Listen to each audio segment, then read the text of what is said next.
بسم اللہ الرحمن الرحیم اللہم صلی علی سیدنا محمد وعلی آل سیدنا محمد وبارک وسلم وصلی علیہ ربی یسر ولا تعسر وتمم بالخیر وبک نستعین یا فتاح یا فتاح یا فتاح ربی اشرح لی صدری ویسر لی امری واحلل عقدۃ من لسانی یفقهوا قولی ربی زدنی علما ربی زدنی علما ربی زدنی علما اللہم صلی علی سیدنا محمد صلی علیہ.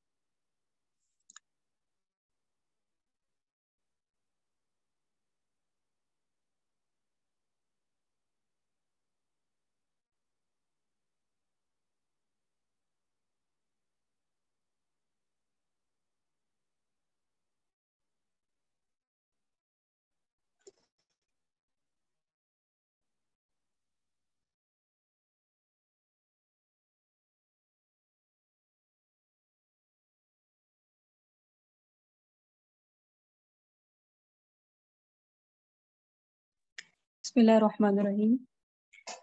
سب سے پہلے تو ہم یہ پڑھیں گے کہ صحابی کسے کہتے ہیں، کیونکہ عظمت صحابہ کے حوالے سے استاد صاحب نے گفتگو فرمانی تھی، تو اس میں جو بنیادی چیزیں ہیں جو ہمیں معلوم ہونی چاہیے. سب سے پہلے یہ کہ صحابی اس کو کہتے ہیں جس نے نبی علیہ السلام سے ملاقات کی ہو اور وہ مسلمان ہو، اور جب وہ دنیا سے تشریف لے کے گئے ہوں تب بھی مسلمان ہو. صحیح ہے، جس نے بحالت ایمان نبی علیہ السلام سے ملاقات کی اور بحالت ایمان ہی اس کا انتقال ہوا، وہ صحابی کہلاتا ہے. اور اہل بیت کسے کہتے ہیں؟ اہل بیت کہتے ہیں گھر والوں کو، جیسے آپ علیہ السلام کی بیویاں، آپ علیہ السلام کے بچے، آپ علیہ السلام کی بچیاں، بیٹیاں، داماد، آپ کے سب یہ جو اپنے اور قریبی گھر والے ہیں یہ سب اہل بیت میں شمار ہوں گے. چنانچہ حضرت ابوبکر صدیق، حضرت عمر فاروق، حضرت عثمان، حضرت علی، حضرت طلحہ، حضرت زبیر، حضرت عبد الرحمن، حضرت سعد، حضرت سعید، حضرت ابو عبیدہ، حضرت ابو ہریرہ، حضرت انس، حضرت بلال، حضرت معاویہ، سب مہاجرین مکہ اور انصار مدینہ اور جہاد کرنے والے حضرت کے ساتھ مل کر، نبی علیہ السلام کے ساتھ مل کر یہ جہاد میں شریک رہے، اور انہوں نے نبی علیہ السلام سے ملاقات کی اور اسی ایمان کی حالت میں ان کا انتقال ہوا. وہ سب اصحاب رسول ہیں اور انہی کے لیے رضی اللہ تعالی عنہم اجمعین بولا جاتا ہے. اب یہ تو ہوئے صحابی اور اہل بیت. صحابی کسے کہتے ہیں؟ جس میں دو شرطیں ہوں. سب سے پہلے یہ ہے کہ اس نے حالت ایمان میں نبی علیہ السلام کو دیکھا ہو. حالت ایمان کی شرط ضروری ہے. کیوں ضروری ہے؟ کہ ابو جہل نے بھی تو نبی علیہ السلام کو دیکھا نا، لیکن چونکہ اس نے حالت ایمان میں نہیں دیکھا تھا اس لیے اس کے اوپر یہ لفظ استعمال نہیں ہوگا. تو شرط یہ ہے کہ اس نے اہل ایمان ہو، اس نے حالت ایمان میں دیکھا ہو. دوسری شرط یہ ہے کہ اس کا اسی حال میں انتقال ہوا. اب اور اہل بیت میں کن کا شمار ہوگا؟ اہل بیت میں شمار ہوگا نبی علیہ السلام کے وہ رشتہ دار جس میں آپ صلی اللہ علیہ وسلم کی سب سے پہلے ازواج آئیں گی، پھر آپ کی اولاد آئے گی، پھر آگے آپ کی اولاد کی اولاد. یہ سب اہل بیت ہیں، گھر والے. ان کے بارے میں عقیدہ کیا رکھنا چاہیے؟ ان سے محبت رکھنا، ان کی راہ پر چلنا، یہ ایمان کی علامت اور نشانی ہے. پھر جو کوئی ان کو برا جانے یا ان کو نہ مانے تو اس نے گویا قرآن و حدیث کا انکار کیا اور اس کا ٹھکانہ جہنم ہے. تو اس میں بھی سمجھ لینا چاہیے کیا ضروری چیزیں ہیں. نمبر 1 ان سے محبت رکھنا، نمبر 2 ان کے دشمنوں سے نفرت رکھنا. یہ دو چیزیں ضروری ہیں. ان سے محبت رکھنا ایک چیز، دوسری بات کہ ان کے دشمن سے نفرت رکھنا، اور تیسری بات ان کی راہ پر چلنے کی کوشش کرنا. یہ ایمان کی علامت اور نشانی ہے. اور جو ان کو نہیں مانے گا اس کا ٹھکانہ جہنم ہے. کیونکہ اگر کوئی اصحاب اہل بیت، اصحاب کو اصحاب نبی صلی اللہ علیہ وسلم، اور نمبر 2 اہل بیت، اگر کوئی ان کو نہیں مانتا تو اس کا ٹھکانہ کیوں جہنم ہے یا ہم اسے کافر کیوں کہتے ہیں؟ اس کی وجہ یہ ہے کہ وہ قرآن کا انکار کرتا ہے. قرآن کا انکار صحابی کے لیے کیسے کیا؟ کیونکہ قرآن نے فرمایا ہے رضی اللہ تعالی عنہم اجمعین، اللہ تعالیٰ ان سے راضی ہو گیا، سب کے سب سے، یعنی صحابہ کرام سے. تو اگر کوئی ان کو برا بھلا کہے اور یہ کہے کہ یہ منافق تھے معاذ اللہ ثم معاذ اللہ، تو اس کا مطلب ہے کہ وہ قرآن کا انکار کر رہے. اور وہ اس لیے کافر نہیں ہوا کہ اس نے صحابی کو برا کہا ہے، وہ اس لیے کافر ہوا کہ اس نے قرآن کی ایک آیت کا انکار کیا. اور جو اہل بیت کو برا بھلا کہے تو وہ بھی دائرہ اسلام سے خارج ہے، کیونکہ اہل بیت کے لیے قرآن میں واضح ان کی شان اور ان کے منصب کے لیے آیات ہیں جو ان کی تعظیم پر دلالت کرتی ہیں۔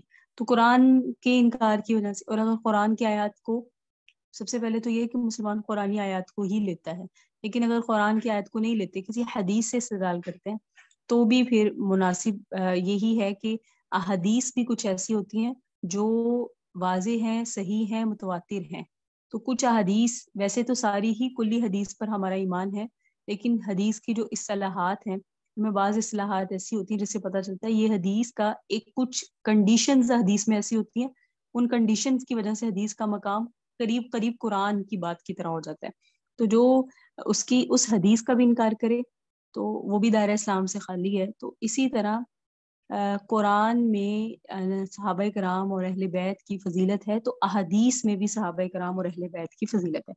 تو جو حدیث کا انکار کرے وہ بھی دائرہ اسلام سے خارج ہے۔ حضرت خدیجہ، حضرت حفصہ، حضرت عائشہ، حضرت زینب، حضرت ام سلمہ، حضرت ام حبیبہ، حضرت ام جویریہ، حضرت میمونہ، حضرت ریحانہ، یہ ماریہ قبطیہ، فاطمہ زہرا، حضرت رقیہ، ام کلثوم، حضرت علی، حضرت عثمان، آپ کے داماد جو ہیں ام کلثوم، آپ کی نواسیاں، اور یہ سب حضرات آپ کے اہل بیت ہیں۔ ان کی نبی صلی اللہ علیہ وسلم کی اولاد کی اولادوں کی اولادیں بھی اطرت ہیں۔ اطرت مطلب اہل بیت ہیں۔ ان کے لیے کیا عقیدہ رکھنا چاہیے؟ ان کی محبت رکھنا اور ان کا رویہ اختیار کرنا، ان کی راہ اختیار کرنا، یہ ہمارا ایمان ہونا چاہیے۔ اور یہی، اگر ان سے محبت نہ ہو، اور محبت تو ہو لیکن ان کے جو دشمن ہیں ان سے نفرت نہ ہو، تو یہ چیز ہمارے اسلام اور ایمان کو نقصان میں ڈال دیتی ہے۔ دوبارہ میں کہوں گی ایک بات، کہ اگر ان سے محبت ہو لیکن ان کے دشمن سے نفرت نہ ہو، تو یہ چیز ہمارے ایمان کو نقصان میں ڈال دیتی ہے۔ کیونکہ اہل بیت کی بھی مدح، ان کی تعریف قرآن اور حدیث سے ثابت ہے۔ جو شخص معاذ اللہ ان کو برا جانے، اس نے گویا قرآن و حدیث کا انکار کیا، پھر اس کا سوائے دوزخ کے کوئی ٹھکانہ نہیں ہے۔ ظاہر اللہ تعالیٰ جس کا مالک خالق ہے، اس کی محبت رکھنا اور اس کے حکم پر چلنا فرض ہے۔ اس کا حکم ہے کہ میرے محبوب رسول مقبول صلی اللہ علیہ وسلم کی محبت رکھو اور اس کے کہنے پر چلو، تو رسول اکرم صلی اللہ علیہ وسلم کی محبت اور اطاعت فرض عین ہے۔ قطع نظر اور دلیلوں سے جس کو پیغمبر خدا صلی اللہ علیہ وسلم سے سچی محبت ہوگی، تو وہی شخص ان سے بھی محبت رکھے گا جن سے پیغمبر خدا صلی اللہ علیہ وسلم محبت رکھتے تھے۔ اور یہ بے شک بغیر اس میں شک اور شبہ کی یقینی بات ہے کہ جو مسلمان حضرت محمد صلی اللہ علیہ وسلم کے ساتھ رہتے تھے اور صلاح و مشوروں میں وہ شریک رہتے تھے، ان کی شرکاء سے، یعنی نبی علیہ السلام کی شرکاء سے، جنہیں اصحاب رسول کہتے ہیں، محبت لازم ہوگی، جسے نبی صلی اللہ علیہ وسلم سے محبت ہوگی۔ اور جسے نبی علیہ السلام سے محبت ہے، اسے آپ کے گھرانے سے، آپ کی فیملی سے، آپ کے رشتہ داروں سے بھی محبت ہوگی۔ تو جو شخص آپ علیہ السلام کے گھر کے تھے، آپ کی بیٹیاں، آپ کی اولاد، نواسے وغیرہ، جس کا ذکر قرآن و حدیث میں ہے، ان سب سے آپ علیہ السلام کو محبت تھی، بلکہ سارے مکہ اور مدینہ کے مسلمانوں سے، بلکہ بالکل ملک عرب سے بھی نبی علیہ السلام کو محبت تھی۔ تو جس کو نبی علیہ السلام سے محبت ہوگی، وہ ان سب کی بھی اس کے دل میں محبت ہوگی۔ پھر آپ کے اصحاب ہوں یا آپ کے اہل بیت ہوں، دونوں کی تعظیم اس کے دل میں ہوگی، اور وہ انہی کا اختیار کرنے کی کوشش کرے گا، سنت، ان کا راستہ۔ تو یہ اہم چیز معلوم ہوئی کہ نبی علیہ السلام سے محبت آپ کے توسط سے، ہمیں آپ کے گھرانے سے اور آپ کے اصحاب سے بھی محبت رکھنی چاہیے، اور جاننا چاہیے کہ نبی علیہ السلام کے اصحاب یا اہل بیت اگر ہم انہیں برا ٹھہرائیں تو مسلمان کا سارا دین، یہ جس مسلمانی دین ہے نا، قرآن و حدیث، سارا وہی جھوٹا ٹھہرے گا۔ اگر ہم اصحاب رسول صلی اللہ علیہ وسلم کو برا کہیں یا کہیں کہ یہ جھوٹے ہیں، تو قرآن و حدیث کی بنیاد ہی ہل جائے گی۔ آج تک جتنے لوگ اس بات میں ہے کہ وہ صحابہ کرام کو برا کہتے ہیں یا جو اس مشن پر گامزن ہے، ان کا مقصد صحابہ کرام سے نفرت تو ہے، لیکن ان کا جو مین مقصد ہے وہ یہ ہے کہ ان کا قرآن اور حدیث مشکوک کر دیا جائے۔ ٹھیک ہے، تو مشکوک کرنے کی نیت سے یہ عمل کرتے ہیں کہ قرآن و حدیث مشکوک تب ہوگا کیونکہ جمع قرآن کا کام کیا ہے حضرت ابوبکر صدیق، حضرت یعنی کہ پہلے یہ مصحف کی شکل میں نہیں تھا، اسے مصحف کی شکل میں حضرت ابوبکر صدیق حضرت عمر نے کیا، اور پھر ایک قراءت پر اتفاق وہ حضرت عثمان کے دور میں ہوا روایت حفص پر۔ تو اگر ہم اصحاب رسول کو ہی مشکوک قرار دیں گے تو قرآن بھی اس کا مطلب ہے مشکوک ہو جائے گا، اور احادیث جو ہم تک پہنچی ہے وہ بھی اصحاب رسول صلی اللہ علیہ وسلم کے توسط سے پہنچی ہے۔ اگر ہم انہیں بھی یہ کہیں کہ صحابہ کرام جو ہیں وہ مشکوک ہیں تو پھر حدیث کا اتنا بڑا ذخیرہ جو ہے وہ بھی مشکوک ہو جائے گا، اور پھر اگر وہ برے تھے تو ان کی بتائی ہوئی قرآن و حدیث بھی بری ہو جائے گی اور اس کا کوئی اعتبار نہیں رہے گا۔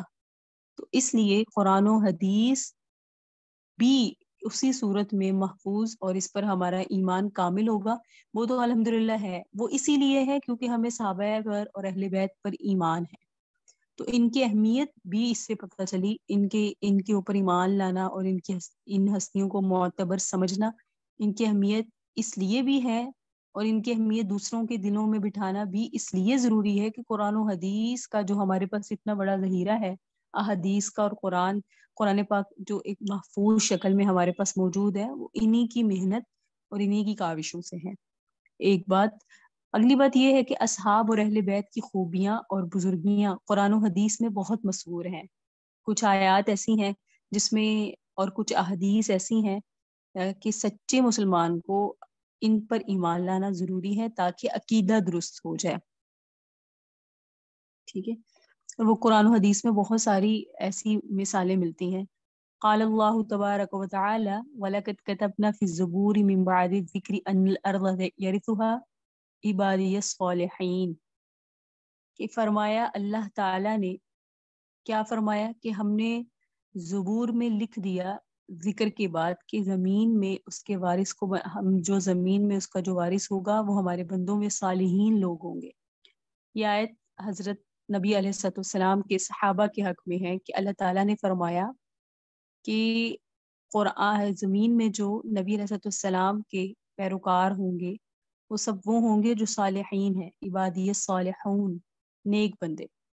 جو حضرت ابو بکر صدیق رضی اللہ تعالیٰ عنہ، حضرت عمر فاروق، حضرت عثمان رضی اللہ تعالیٰ عنہ اور حضرت علی خلیفہ ہوئے، تب یہ وعدہ سچا پورا ہوا کہ نبی علیہ السلام کے اوپر، نبی علیہ السلام کے جو اصحاب تھے وہ عبادی صالحون تھے۔ وہ کس طرح ہوئے کہ ان کی خلافت سے پتہ چلا یہ خلیفۃ اللہ ہے۔ کیوں، کیسے پتہ چلا؟ کیونکہ خالص خاص بندے ہیں۔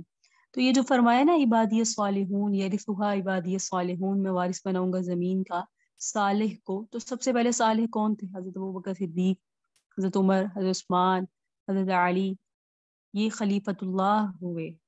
اسی لیے اللہ نے انہیں خلیفہ بنایا کیونکہ یہ خالص بندے تھے، اور یہ اللہ کا پہلے ہی اعلان تھا کہ زمین کے وارث عبادی صالحون ہوں گے، میرے بندوں میں جو نیک ہیں، تو یہ بنے خلیفہ۔ تو اس سے پتہ چلا کہ یہ نیک بندے ہیں۔ یہ قرآن کی وہ آیت میں نے آپ سے پڑھی جس سے ہم استدلال کرتے ہیں کہ ابو بکر صدیق، حضرت عمر فاروق، حضرت عثمان غنی اور حضرت علی مرتضیٰ رضوان اللہ علیہم اجمعین سب کے سب سچے تھے۔ پھر جو کوئی ان کو منافق اور فاسق جانے تو وہ ان کے اوپر اعتراض نہیں کر رہا، وہ قرآن کی آیت عبادی صالحون پر اعتراض کر رہے ہیں، اور آیت پر اعتراض کی وجہ سے وہ دائرہ اسلام سے خارج ہے۔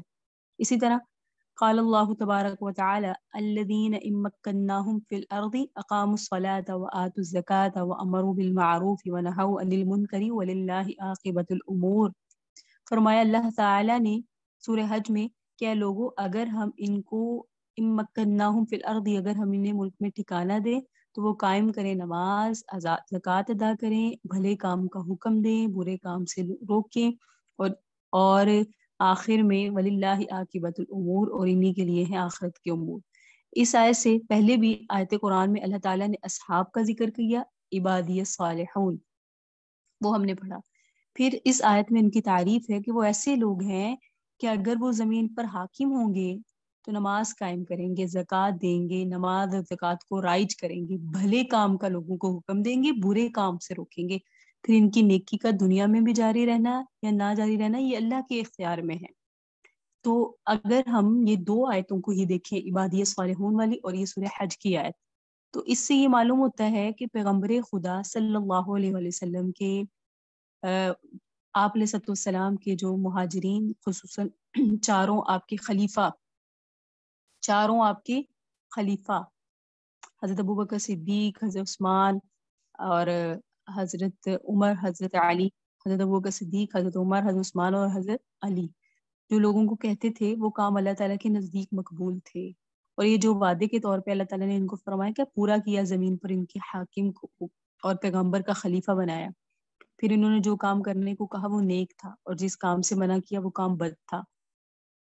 اللہ تعالیٰ نے ان آیات میں ایک اور آیت ہے، اس میں بھی اللہ رب العزت نے بے شمار آیات ہیں، اگر آپ کو اس کی تعداد بتاؤں جو صحابہ کرام کی عظمت پر آیات اتری ہیں وہ 1200 ہیں۔ جیسے ختم نبوت پر آیات ہیں نا 100 کے قریب، تو ان کے صحابہ کرام کی عظمت پر جو قرآن میں آیات ہیں جو صحابہ کی تعظیم پر دلالت کرتی ہیں ان کی تعداد ہے 1200۔ ان تمام آیات میں اللہ کا پیغام یہی ہے کہ یہ اصحاب جو ہیں انہیں برا بھلا نہ کہو، اور اللہ رب العزت نے ان کے لیے جنت کی نوید سنا دی قرآن سے ہی اور نبی علیہ السلام کی زبان سے، اور آپ علیہ السلام کے صحابہ میں آپ کے خلفائے راشدین، آپ کے مہاجرین، آپ کے انصار اور آپ کے غزوات میں شامل ہونے والے تمام حضرات شامل ہیں۔ بلکہ قال اللہ تبارک و تعالی والسابقون الاولون من المہاجرین والانصار والذین اتبعوهم بإحسان رضی اللہ عنہم ورضوا عنہ وأعد لهم جنات تجری من تحتها الانہار خالدین فیہا ابدا ذلک الفوز العظیم۔ اس آیت میں بھی جو سورہ توبہ کی ہے اللہ نے فرمایا ہے کہ جو لوگ قدیم ہیں، پہلے وطن چھوڑنے والے اور مدد کرنے والے، اور جو ان کے پیچھے آئے نیکی سے، اللہ راضی ہوا ان سے اور وہ راضی ہوئے اس سے، ٹھیک ہے، رضی اللہ عنہم ورضوا عنہ، اللہ ان سے راضی ہو گیا اور وہ اللہ سے راضی ہو گیا، اور وہ اللہ سے راضی ہو گئے، اور آگے اللہ نے ان کی کیا بشارت دی، وَأَعَدَّ لَهُمْ جَنَّاتٍ تَجْرِي مِن تَحْتِهَا الْأَنْهَارُ، کہ اللہ پاک نے ان کے نیچے ان کے لیے ایسے باغات تیار کیے ہیں جس کے نیچے نہریں بہتی ہوں گی اور وہ اس میں ہمیشہ ہمیشہ رہیں گے۔ یاد رکھیں بدر کی لڑائی تک جو لوگ مسلمان ہوئے وہ قدیم ہیں۔ بدر کا جو معرکہ ہوا 2 ہجری میں ہجرت کے بعد، اس سے پہلے جتنے لوگ مسلمان ہوئے تھے وہ سب قدیم مسلمان ہیں،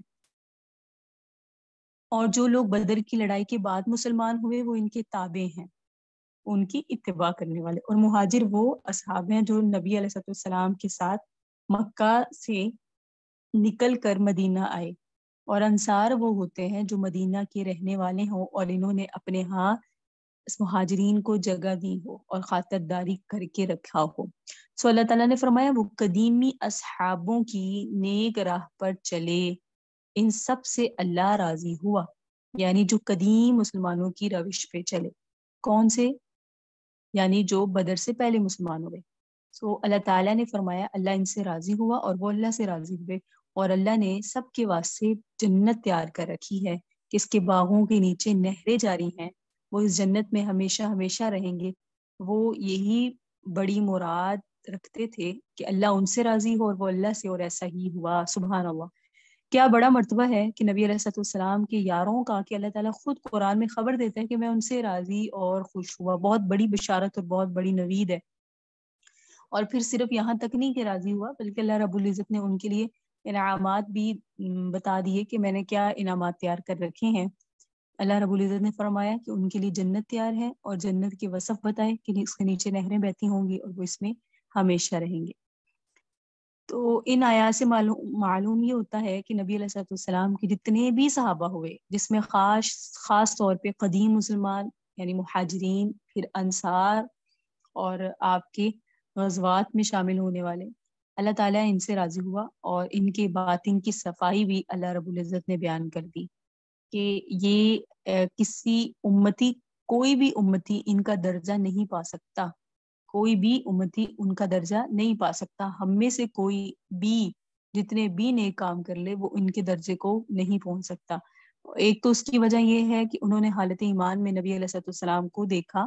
دوسری بات کہ حالت ایمان میں دنیا سے رخصت ہوئے. ہم میں سے بھی کوئی اگر حالت ایمان میں ہی زندہ رہے اور حالت ایمان میں دنیا سے رخصت ہو جائے اور وہ بہت نیک ہو, پھر بھی ان کے درجے کو حاصل نہیں کر سکتا. وجہ کیا کہ انہوں نے نبی علیہ السلام کو دیکھا ہے.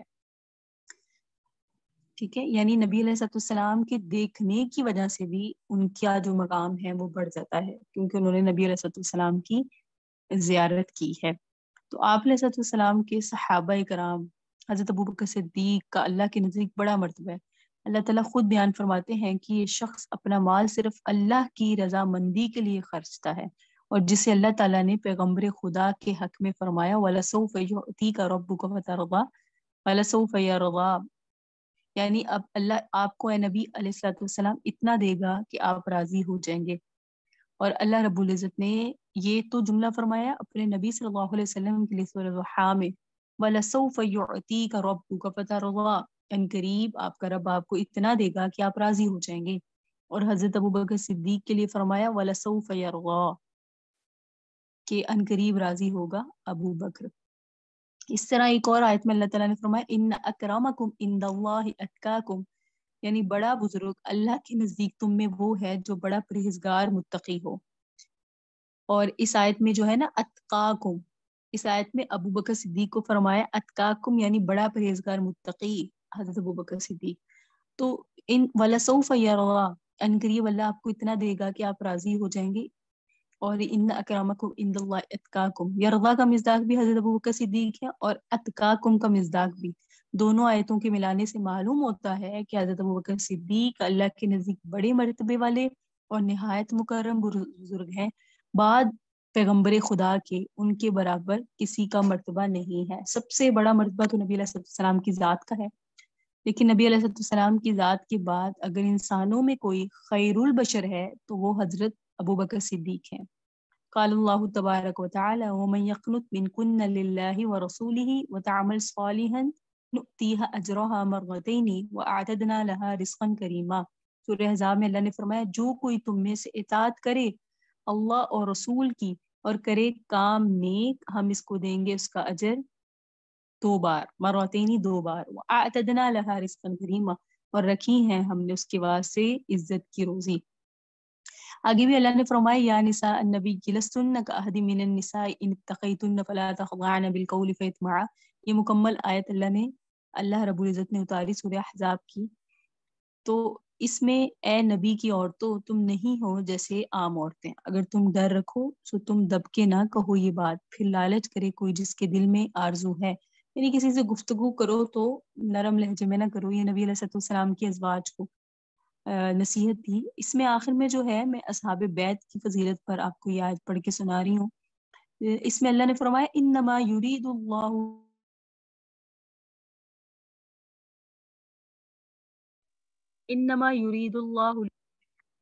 اہل البیت لیطہرکم, تاکہ اللہ تمہیں پاک کرے. تطہیرا, اللہ تعالیٰ رسول اللہ صلی اللہ علیہ وسلم کو فرمایا کہ انما یرید اللہ, اللہ تو یہی چاہتا ہے کہ دور کرے تم سے گندی باتیں, اس سے گھر والوں سے, اور ستھرا کرے تم کو ستھرائی سے.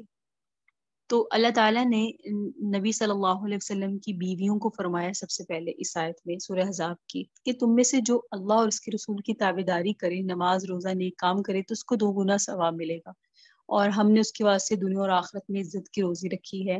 تم کھانے پینے کی فکر نہ کرو. اللہ تعالیٰ نے ان بیویوں کی نہایت بزرگی کی اور خود ان کو خطاب کر کے فرمایا اے نبی کی عورتوں, نبی صلی اللہ علیہ وسلم کی بیویاں. اصحاب کی بات ہو رہی تھی اور اب یہاں اہل بیت کی. تو آپ علیہ السلام نے فرمایا اصحاب کی, نبی صلی اللہ علیہ وسلم کی بیویوں, کسی مرد سے اگر بات کرو تو اس طرح سے کہو جیسے ماں بیٹوں کو کہے, دب کر نہ کہو, منافق اور فاسق لو اور کہیں کچھ نہ سمجھ لے, اور بات معقول نصیحت کے ساتھ کرو. ان آیات سے معلوم ہوتا ہے کہ نبی صلی اللہ علیہ وسلم کی بیویوں کے واسطے ہر نیکی کا 2 گنا ثواب ہے, اور وہ بیویاں دیگر عورتوں کی طرح نہیں ہے. اس سے یہ بھی معلوم ہوتا ہے خود اللہ تعالیٰ کو یہ منظور تھا کہ ان میں کوئی عیب کی بات نہ رہے اور ظاہر اور باطن ان کا صاف رہے، تو اللہ تعالیٰ کو یہ منظور ہوا، اور پھر اللہ تعالیٰ ہی کا مشیت تھی کہ ان کا ظاہر اور باطن پاک رہے، اور اللہ نے ان کا ظاہر باطن پاک کیا۔ اس آیت میں اس چیز کی نوید ہے۔ تو بعض لوگ جو اصحاب رسول صلی اللہ علیہ وسلم پر تعان کریں تو وہ رضی اللہ تعالیٰ عنہم ورضوا عنہ آیت کے خلاف کرتے ہیں، اور جو اہل بیت پر تعان کریں وہ اس آیت کے خلاف کرتے ہیں، کیونکہ اللہ نے فرمایا لِطَہِّرَکُمْ أَہْلَ الْبَیْتِ، کہ اللہ تعالیٰ آپ کے اہل بیت کو پاک کرنا چاہتا ہے، یعنی کہ اللہ نے آپ کے اہل بیت کو پاک کیا۔ تو آپ کے اہل بیت میں پھر آپ کی سب سے پہلے مصداق آپ کی گھر والیاں یعنی آپ کی بیویاں ہیں۔ تو موجودہ دور میں کچھ ایسے لوگ موجود ہیں، یا ہم اگر مطلقاً بات کریں تو جو لوگ آپ صلی اللہ علیہ وسلم کی بیویوں کو منافق مانے معاذ اللہ، یا یہ کہیں کہ وہ ان کی نیتیں خراب تھیں یا ان کی نیتیں خلاف تھیں، تو اس کا مطلب ہے وہ قرآن کی آیات کا انکار کر رہے ہیں، اور جو قرآن کی آیات کا انکار کرے وہ قرآن کے انکار کی وجہ سے دائرہ اسلام سے خارج ہے۔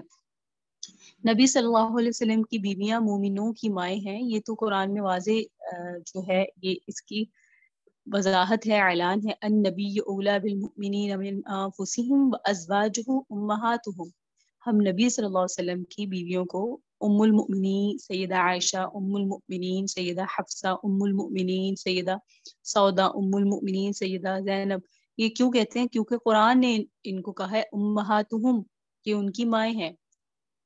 تو یعنی جو لوگ مومن ہیں، یہ سب سے پہلی بات، النبی اولا بالمؤمنین من انفسہم، مومن کی مائیں ہیں نبی کی بیویاں، جو ان کو اپنی مائیں نہیں مانتے وہ مومن بھی نہیں ہیں۔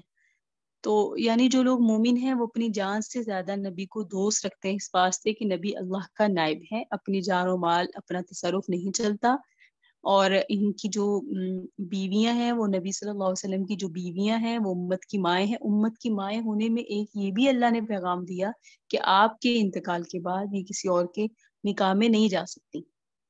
اسی لیے زوجہ محترمہ سیدہ عائشہ رضی اللہ تعالیٰ عنہ بہت چھوٹی عمر میں جب بیوہ ہوئی تو وہ کسی اور کے نکاح میں نہیں آئی، کیونکہ اللہ رب العزت پہلے سے ذہن سازی بنا چکے تھے ان کی کہ آپ کسی یعنی کہ یہاں جتنے بھی لوگ ہیں وہ سب کے سب کیا ہیں، آپ کے لیے آپ کی اولاد کی طرح ہیں۔ مسلمانوں کا سب سے پہلے یہاں تو بات ہوگی ازواج مطہرات میں کی، یعنی اہل بیت کی۔ اب دوبارہ آتے ہیں ہم اصحاب رسول کی طرف، کیونکہ دونوں سے متعلق بات تھی۔ مسلمانوں کو حضرت ابوبکر صدیق رضی اللہ تعالیٰ عنہ کا بھی شکر گزار ہونا چاہیے۔ کیوں ہونا چاہیے؟ کیونکہ مشکات شریف ایک کتاب ہے حدیث کی، اس میں ایک باب ہے، باب مناقب ابو بکر رضی اللہ تعالیٰ عنہ، حضرت ابوبکر کی فضیلت کا بیان۔ اس میں راوی ہے حضرت ابو سعید خدری، فرماتے ہیں کہ پیغمبر خدا صلی اللہ علیہ وسلم نے فرمایا کہ زیادہ احسان کرنے والا مجھ پر سب آدمیوں میں اور اپنا سب سے زیادہ مال خرچ کرنے والا ابو بکر ہے، یعنی سب آدمیوں سے زیادہ احسان ابو بکر کا مجھ پر ہے کہ وہ ہمیشہ میرا ساتھ اور ہر امر میں میرا شریک اور مصائب میں میرے ساتھ رہا، اور میری مرضی کی جگہ پر خرچ کیا اور میری مرضی کے مطابق خرچ کیا۔ جب پیغمبر خدا صلی اللہ علیہ وسلم سب مسلمانوں کے سردار حضرت ابوبکر صدیق کے احسان مند ہوئے تو ان سے زیادہ اور کن کا مرتبہ ہے؟ نبی صلی اللہ علیہ وسلم نے واضح فرمایا سب کے احسان کا بدلہ چکا دیا سوائے ابوبکر کے۔ تو اس کا مطلب ہے اب حضرت ابوبکر صدیق کے دین کی ترویج میں اور نبی صلی اللہ علیہ وسلم کے ساتھ میں بے انتہا احسانات ہیں، جس کا بدلہ نبی صلی اللہ علیہ وسلم نہیں چکا سکے، تو ہم تو بہت بعد میں ہیں۔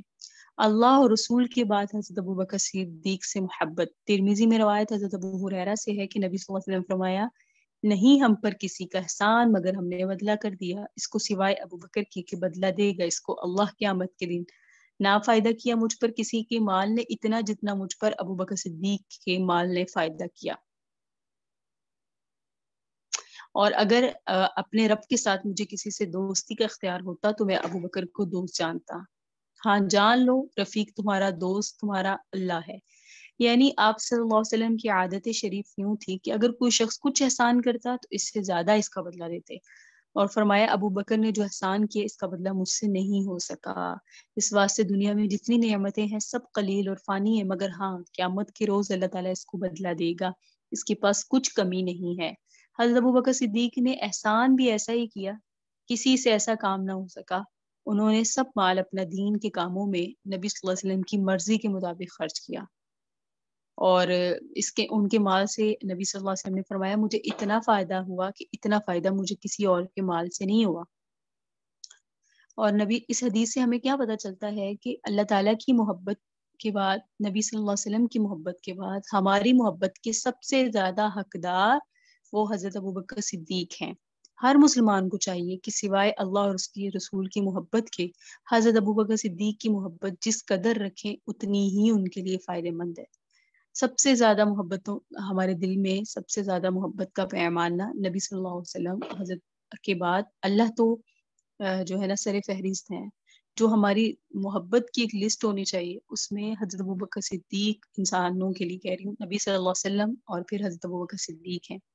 حضرت ابوبکر صدیق کے برابر کسی کو روز قیامت کے ثواب نہیں ملے گا۔ حضرت ابوبکر صدیق کے پاس جو ثواب کا پیمانہ ہوگا وہ بے انتہا ہوگا، کیونکہ انہوں نے نبی علیہ السلام پر بے انتہا احسانات کیے۔ اور ایک روایت میں آتا ہے ترمذی کے کہ کیا حضرت عمر نے بھی نہیں کیے؟ تو آپ علیہ السلام نے فرمایا نہیں، بلکہ جس قدر ابو بکر نے کیے ہیں اس قدر کسی نے بھی نہیں کیے، اور ابو بکر سب امت کے سردار ہیں اور سب سے بہتر ہیں۔